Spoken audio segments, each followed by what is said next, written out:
Hello there, ladies and gentlemen, and welcome to another episode of CookieCast. Today on CookieCast, it's our Wrestlemania special for the Getting Over crew. Join myself, Stuart Woodmansey, Paul Williams, and Matthew Moore from all over the country. Obviously, we're sticking with the lockdown and we're staying indoors, but that doesn't mean the podcast stops. So, we jumped onto the internet and made it happen. For various reasons, this is a two-part episode, just like Wrestlemania this year. It's in two parts. So this is part one, and make sure you tune in for part two. So here we go.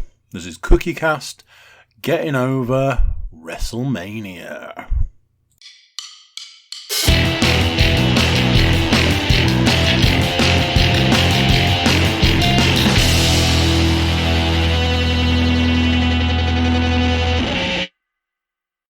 That's the audio, and that's that. Go. Right.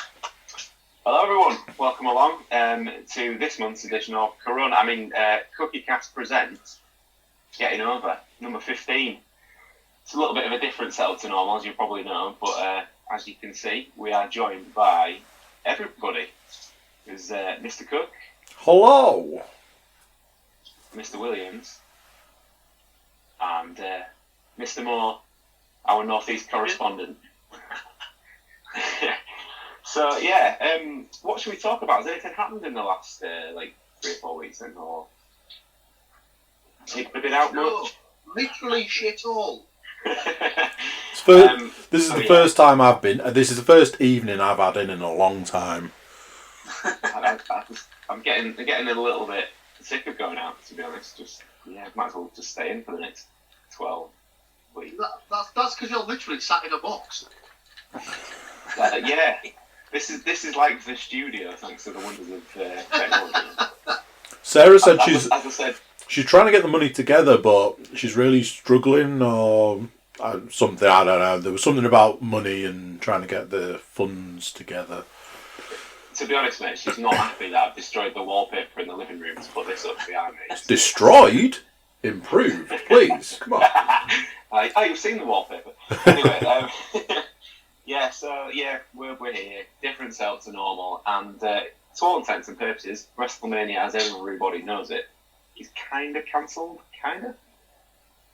but not. It's too big for just one night, you know. Oh yeah. And what every man dreams of being said about themselves.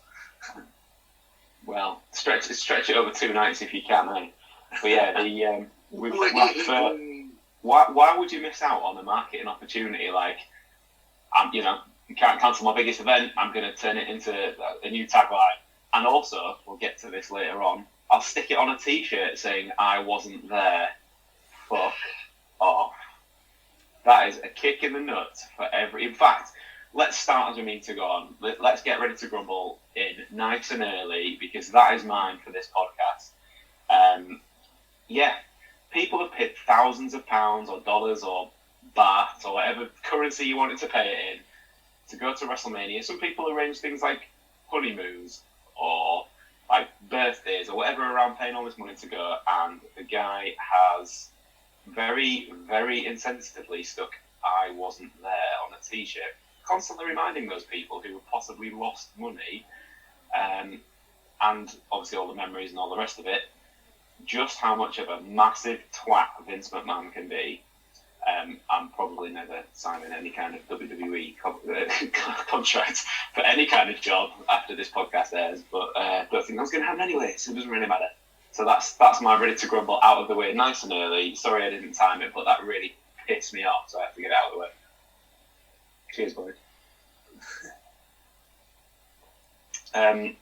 Anybody else want to chip in with a ready to grumble nice and early, or do you want to keep it for a little later on?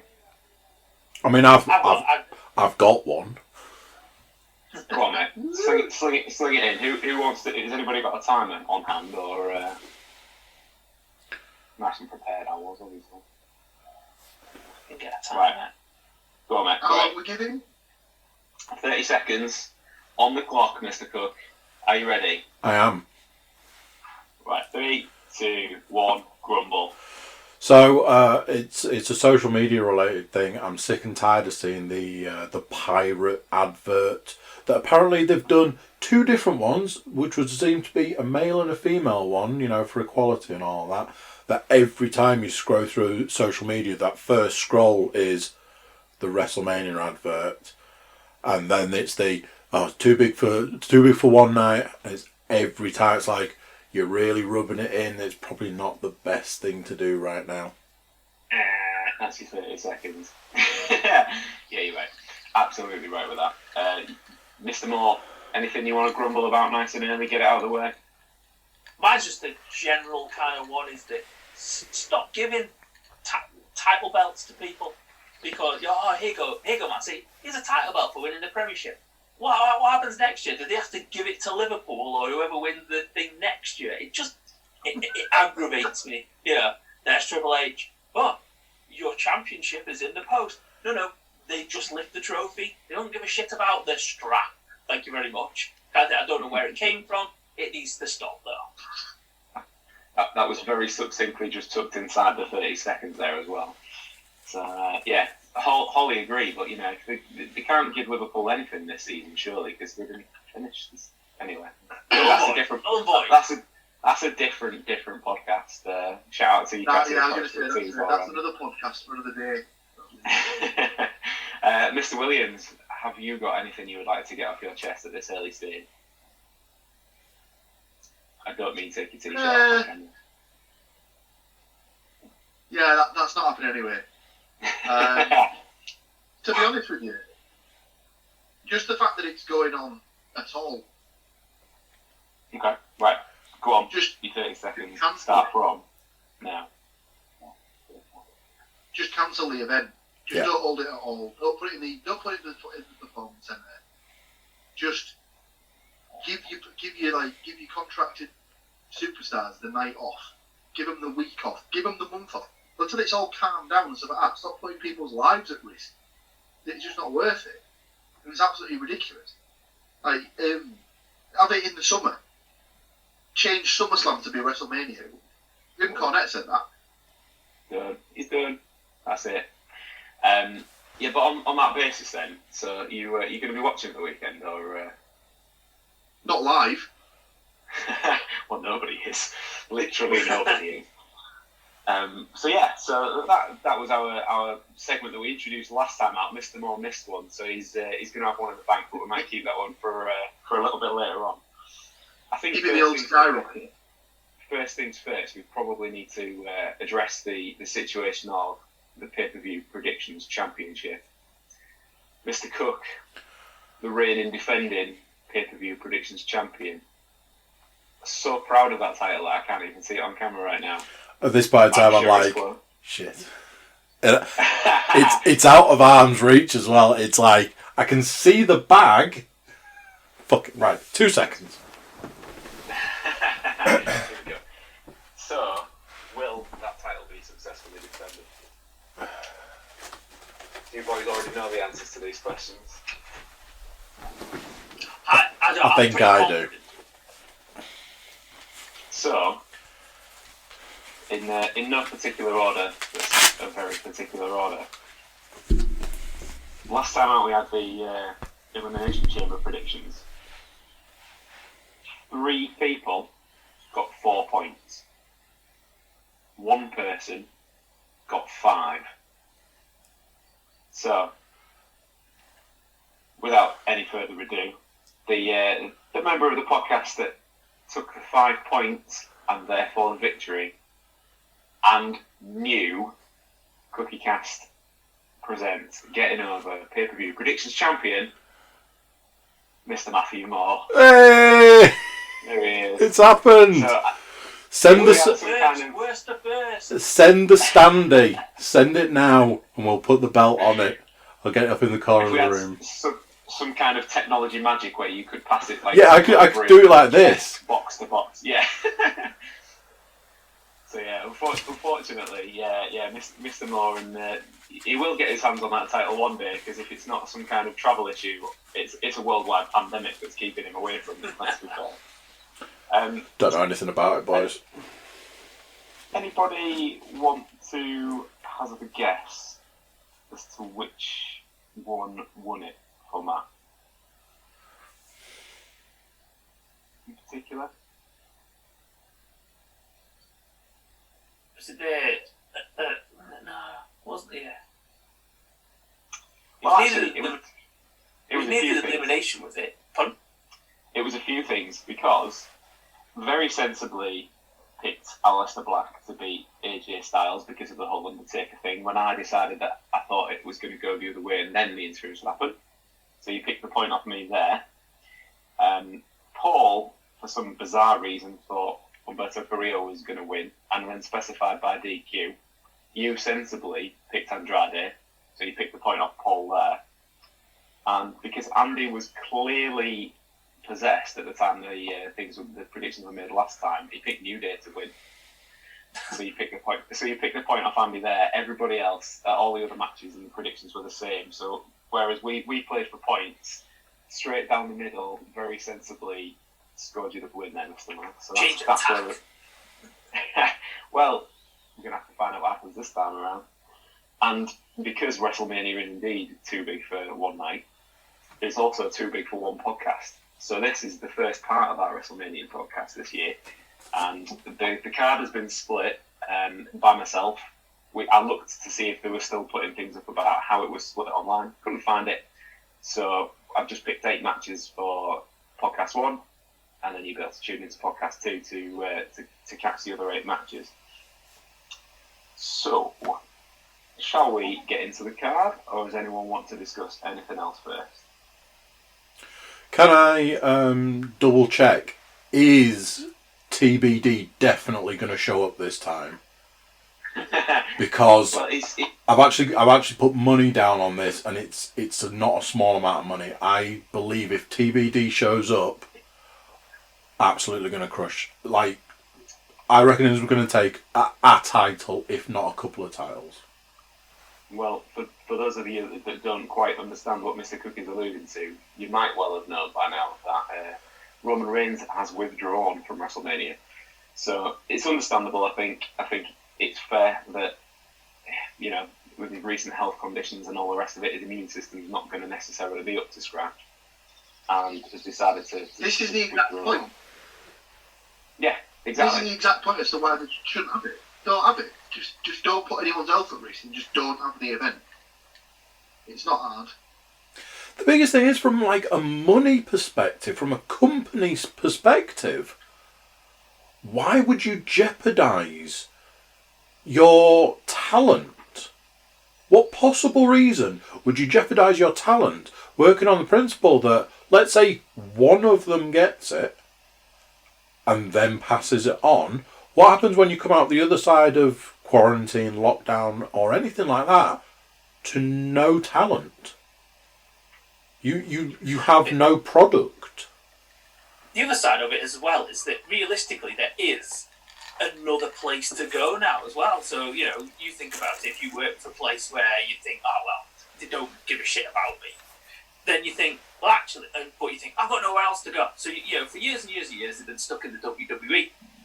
AEW is a perfectly viable kind of thing, and they're showing it at the moment.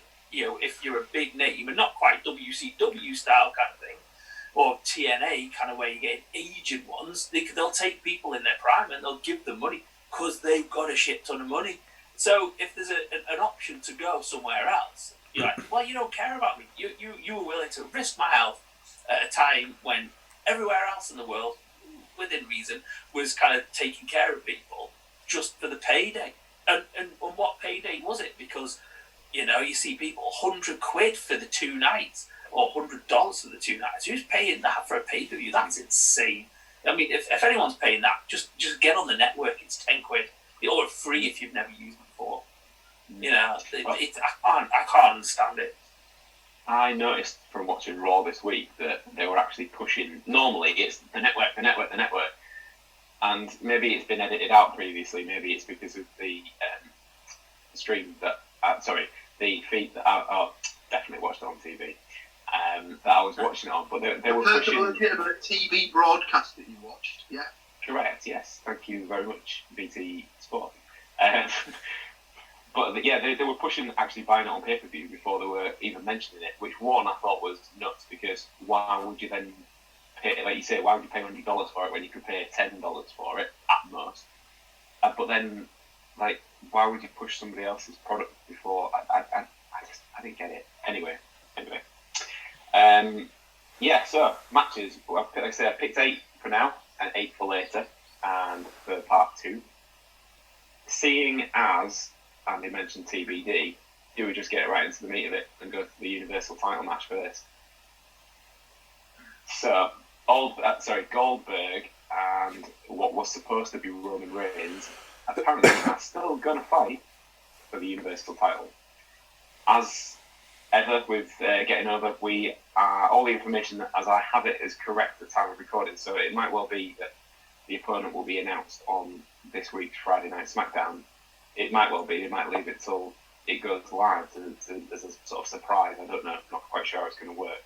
Well, firstly, with the withdrawal of Roman Reigns, is Goldberg losing the title? Or who's he going to fight?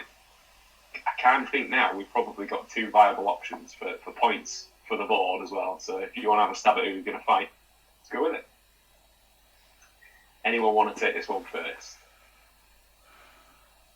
So I heard that he was already fighting a chosen opponent. So right. whether that was just bollocks, I don't know. If this is from like earlier on the day of recording, I've not seen it yet. My research was all done last night and everything drawn up. So if it's something recent, you might have the scoop on us therefore. What have you seen? Well, I'll go last then.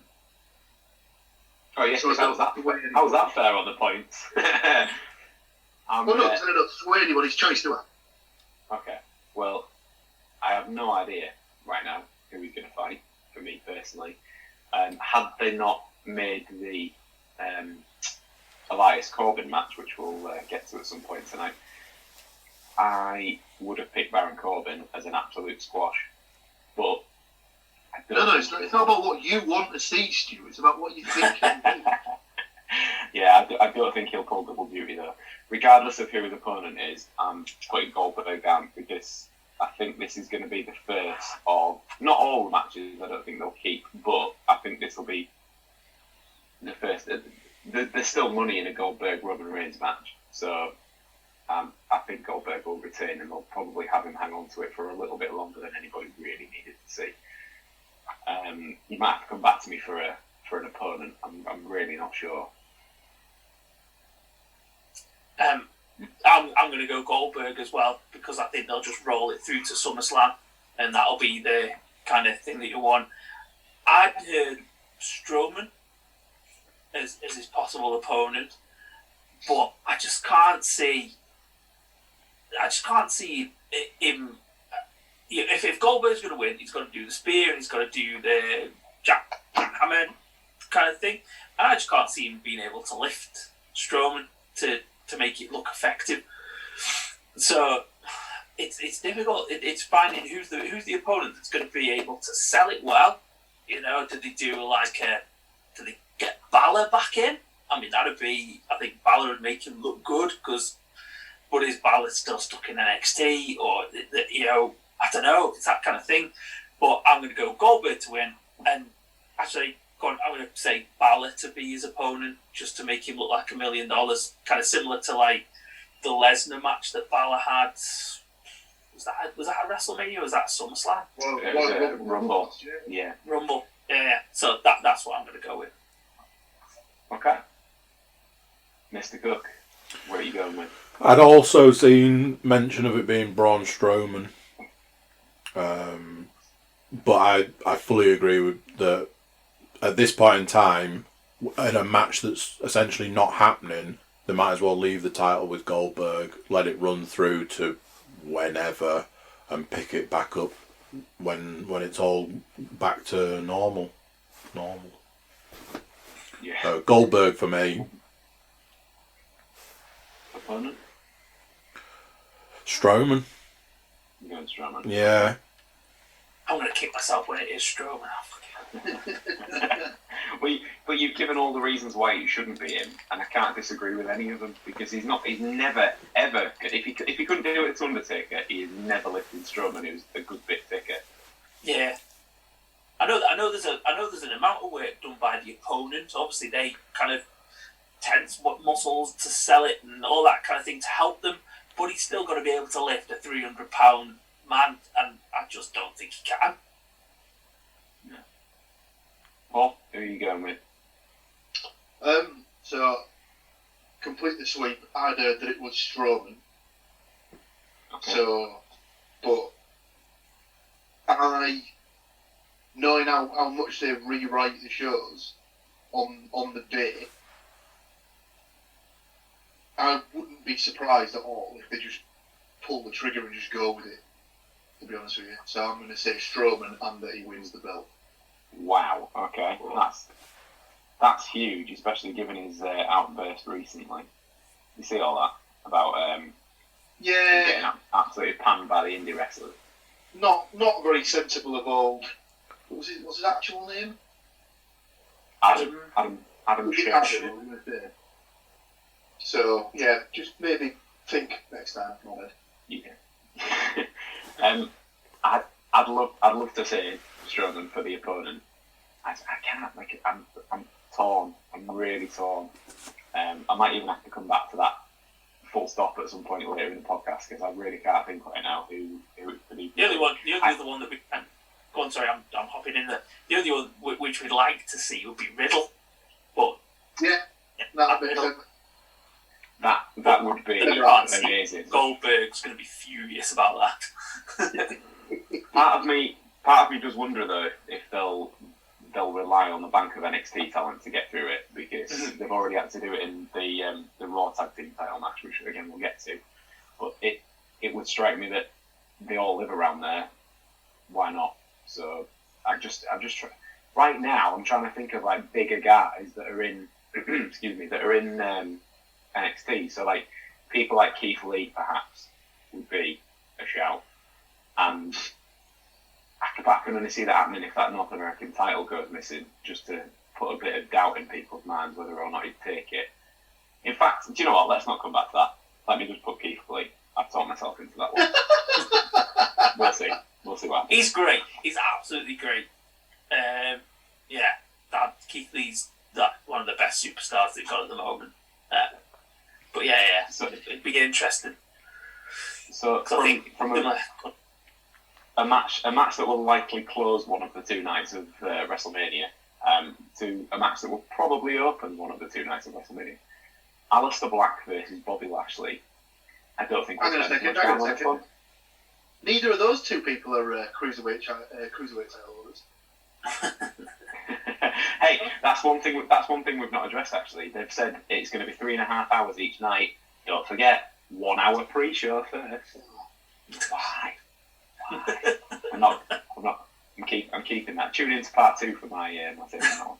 So with Aleister Black, Bobby Lashley, a match that's been thrown together with no actual thought, but it just fills the space. So who are we going with? Let's go to Mr. Moore for that one. Aleister Black. They've given him the big build, and Christ, Lashley's awful. I don't know. They just turned him into a joke again, and like in TNA, he was actually something worth watching. But then he came to WWE, and it's just back to just a comedy act. And I just think, no, you could do so much more with him. I'm not saying he's a good wrestler. He isn't, and he's not good on the mic. But they want other people to do that kind of role, and they'll pay a fortune for Goldberg to come back. And Bobby Lashley is 100 times the wrestler that Goldberg is. So Aleister Black. I like Aleister Black. I think he should be way higher up on the card. Total indie mark kind of thing. But it's a shame what they're doing with Lashley because it's a bit like a fuck you. It's kind of like Vince is like, someone's got to piss me off, and he's pissed me off the most, so get fucked. Kind of thing. So it's anytime I can stick it to Lashley, I'll do it. So squash match for you, kind of thing. I feel like with Aleister Black, I am also picking Aleister Black for this match. I feel like he's almost stuck in limbo because they've built him to the point where now I feel like he's too big, possibly for the US title, whilst it's still in the realms of being held by like cruiserweight style guy. But he's not quite there yet to be able to challenge like Lesnar. He's in that Balor kind of thing that Balor got stuck in after he won the Universal title, then got injured, and then he came back and was like, we don't know what to do with you now, but thanks. Yeah, I think he'll definitely win this match though. I'm going with Black. Mr. Cook. Alistair Black for me. Straight to the point. Yeah. And Mr. Williams to round us out. He's on mute because he's. Hey, this is the one edition of Cookie Cast where you're not going to get him sneezing because he can mute it. Fantastic. The wonders of technology. So he likes to sort of spice things up at WrestleMania, doesn't he?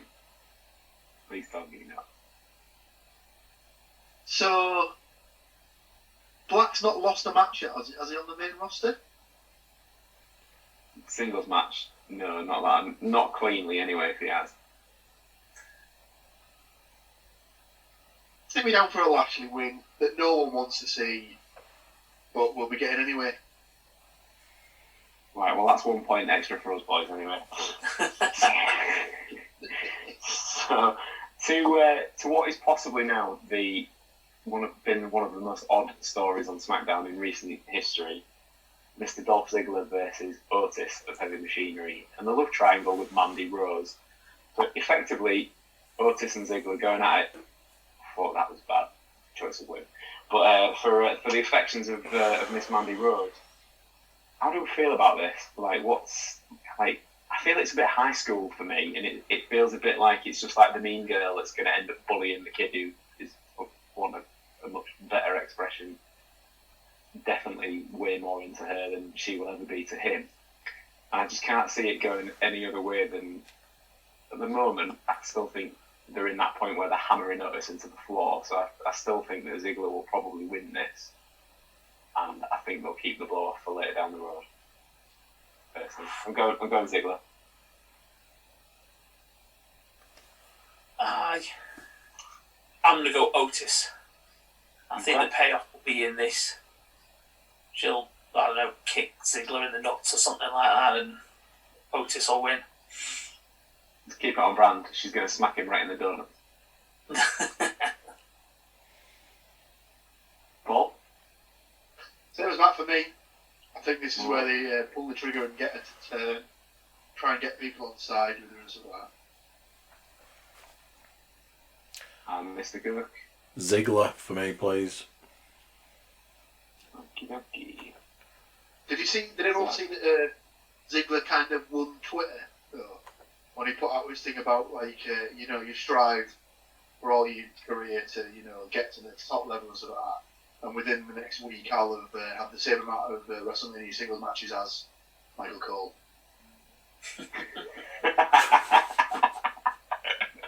That is incredible.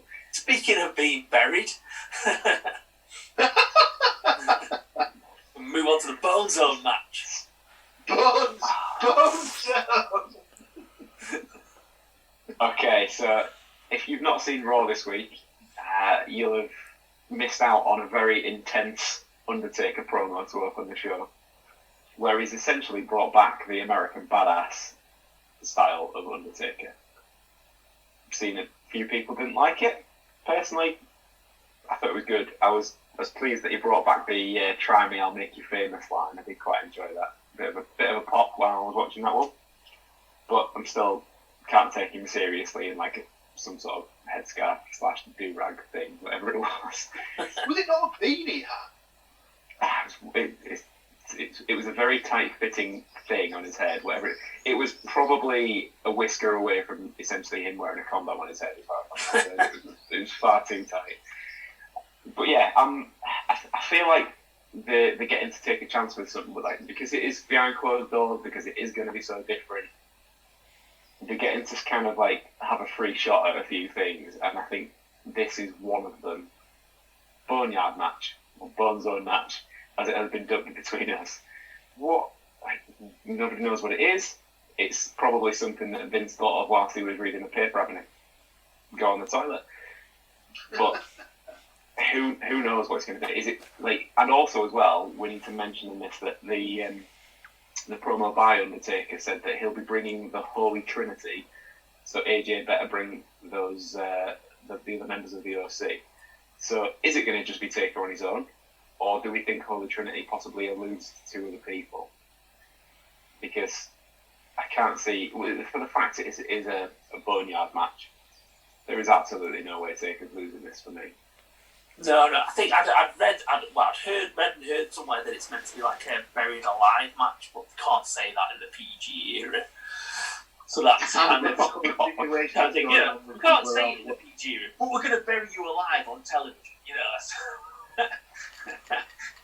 Well, or they're just going to comedy falling into a grave or something like, you know, it's just, yeah. I don't know, their track record of doing these weird kind of off-site kind of matches is not great. You know, they go back to the Randy Orton, Bray Wyatt kind of one, a couple of WrestleManias ago. That was not good. You know, so we'll see where they go with it. But hopefully they'll decide not to project maggots into the ring at any point in this match. Yeah. That was just the worst bit for me. Absolutely took everything away from it. I'm thinking, obviously I'm going Taker for my choice. If there is a Holy Trinity, I can't it's got to be Kane, surely, to quote JR. But who's the third one going to be? There's a lot of Michelle McCool kind of shit talking from AJ. I don't know whether that's kind of fetches her into it. But apart from that, you know. Possibly. Yeah, it's probably not a bad shout. But so was that a definitive Undertaker win for Mr. Moore? Yeah. Mr. Cook? Undertaker all day. I agree that there's the Kane possibility, but I also agree I have absolutely no idea who a third person would be. I have no idea who they would bring in to fill that third position. So unless they're going to use it as an opportunity to build somebody new, I'm not sure, because obviously going back a few years, the obvious choice would have been that Vero would have shown up. Obviously now physically impossible, but I'm really not sure who it could be. Nah, I'm just Paul. Well, back in the day, his original manager was Brother Love, wasn't he? And that's Pritchard, and he's still there. So, but it doesn't really make any sense. Yeah. So, take a win for you as well? Yeah, doesn't make any sense to have anything else. Full house, right, okay. Possibly now the match that I'm looking forward to more than any on the rest of the card, Kevin Owens versus Seth Rollins. This should be a proper scrap and also a decent wrestling match. I think they've both got it in them to do it. Mr. Moore, do you want to lead us off on this one? I'm really torn with this one, because obviously they know Kevin Owens has never had a WrestleMania moment. Seth Rollins is like, you know, I am kind of trying to take that kind of Mr. WrestleMania, kind of Shawn Michaels kind of type of thing on the best one. I don't know, but the way they built Owens, and I don't know, I'm going to go Kevin Owens with this one. Okay. Again, another absolutely solid promo on Raw this week, after he'd taken a kick in as well. Very, very good. Whatever has happened to the writing staff, keep doing it, because the promos, like when there's no crowd, when they're having to do it themselves to a camera or in a darkened room in the back, have all been much, much better for me. I know that obviously the crowd interaction at some point will come back, but just take from this what you can. Like maybe do a few more, you know, away from the front of the shop, and do a few more like it always used. Like, you know, you used to get Mankind in a bloody boiler room, or like Kane with some dubious red lighting or whatever it might be. But I think the promos have definitely been much more intense over the last sort of 2 or 3 weeks since all this started. I am a little bit torn on who's going to win as well, because Rollins, I think, probably take the loss more as a character, and I really want Kevin Owens to win. So I'm gonna go Kevin Owens, but I feel like that's more heart over head. But you've got to go with enjoying it, right? It's not all about the science. Mr. Williams, who you got? Yeah, this is a bit of a weird one for me, because it's sort of the example of two characters where you don't really know where they're sort of going with either of them. I don't really get where this Monday Night Messiah thing is leading to.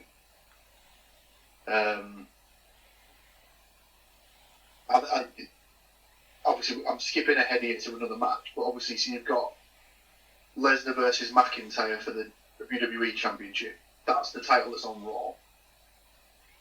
Whoever wins that match, would you imagine that one of these two would be the next person that they'd face? I'd like to think so. That'd be where I would go with it personally. But I think, like, again, not just skipping ahead a match, skipping ahead way into the future now. They've got the realms of a group of 4 with Seth Rollins, with Murphy and AOP. One of the AOP is now injured, so by the time they come back, they'll have adopted a 5th member to fill that gap. Instant Survivor Series team, right there for me. There'll be some. Yeah, that makes sense. I think that's long term and way ahead of where we are now. But that's where I think they're going with it, which is why, again, I'd like to see Owens versus the eventual winner, like you suggested. So that's the thing, though. So obviously, in that regard, your WWE Championship match, you've got Lesnar is arguably your heel against McIntyre, arguably your face. You can't really book Lesnar versus heel Rollins, because that doesn't really make any sense. There's no sympathy for either of the guys in that. There's no real money in a McIntyre versus Owens face versus face match. So, I don't know. It's a bit of a coin flip one for me, this one. Well, there's no difference. No difference to the actual booking meetings. Yeah, they're going to win. That's honestly what we might be. For me at the moment, yeah, I think you said that Rollins is the one who can afford to take the loss more. So, for that reason, I'll go with Owen. Okay. And to round us out on that one, Mr. Cook, what you got? KO. KO as well, so clean sweep on that one. Indeed. Alright. So, we shall move on. SmackDown Tag Team titles have been decided in a triple threat ladder match. This could also be pretty tasty. I'm going to let Mr. Cook take the lead on this, because this match features my favourite, lasting favourite tag team of all time, the New Day. My absolute favourite. Versus the Usos, versus the current champions, Miz and Morrison. So yeah, you've... am I still there? Sorry. You've got a choice to make, my friend. So, obviously, they shafted me last time. They absolutely shafted me. And that's because I picked them. And I shouldn't have done that. That is absolutely the wrong thing to do, to go with the worst. So, that's kind of like a third of the decision is made, basically. Don't go with New Day. Stick me down for the New Day. Oh my god. That's like that was a quicker turn than Big Show face heel. So Andy is going New Day. Wow, so new champions as well. Yeah. Right, okay. Paul, where are you going on this one? So I think we said this a couple of weeks ago on the podcast for the Elimination Chamber one. you'd imagine they'd keep the title switch till WrestleMania, and the Usos haven't had it for a while. So, Usos for me. Okay. Matt, who are you going with?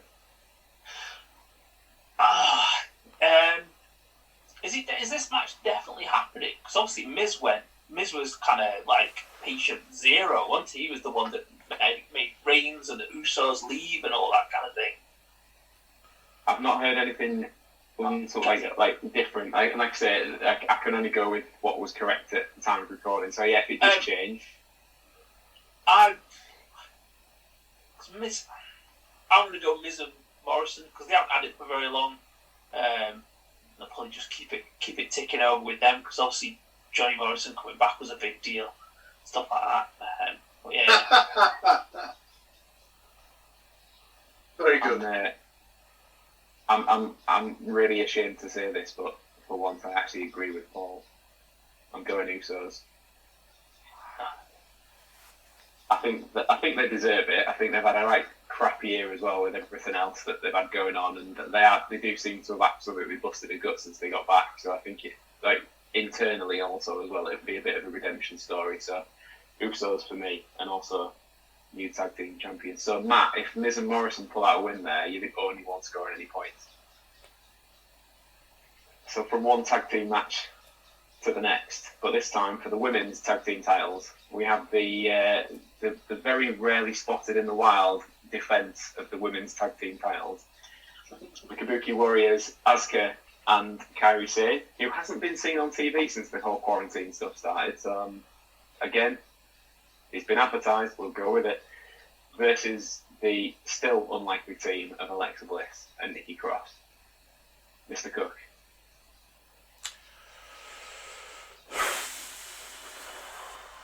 Alexa Bliss and Nikki Cross. Alright.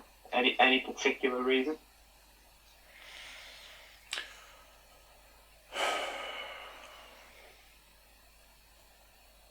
It's WrestleMania, isn't it? Time for a bit of a change. Spice things up, move things around. Bit of hot potato. In fairness, that title hasn't changed hands for a very long time, and it was Alexa that mentioned it on TV again to kind of bring it back to the forefront a little more. So it kind of wouldn't surprise me. Plus, they do love Alexa Bliss. They seem to be very high on Alexa Bliss. So, are you just like in my head at the minute, just like stealing all the stuff I want to say? No, not particularly. I mean, they're only earpieces and have some kind of weird telepathy device, but it feels weird having an earpiece in. I actually feel like a newsreader at this point. So, I'm actually agreeing with Andy on this one. I'm going Alexa and Nikki for that, for the reasons that we just mentioned. So I take it that's 3 for 3 so far. Then Paul, you're also going Alexa Bliss and yeah, they like a good title change at WrestleMania, and they seem to absolutely love her. So she's not had a title for ages as well. To keep with the now yearly tradition, whoever's the tag team champions in the women's division gets to have like a meltdown in the next month, right, and go off for 3 or 4. Oh, sorry, no, that was just Sasha Banks. Anyway,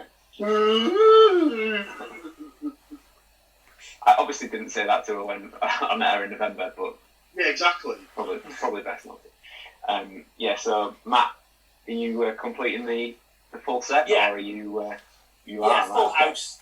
Full house. They give it's on SmackDown. They give the moment of bliss.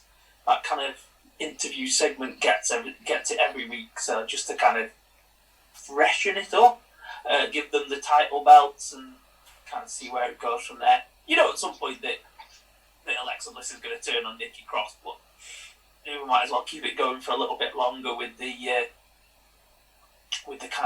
tag titles for now. Mm-hmm.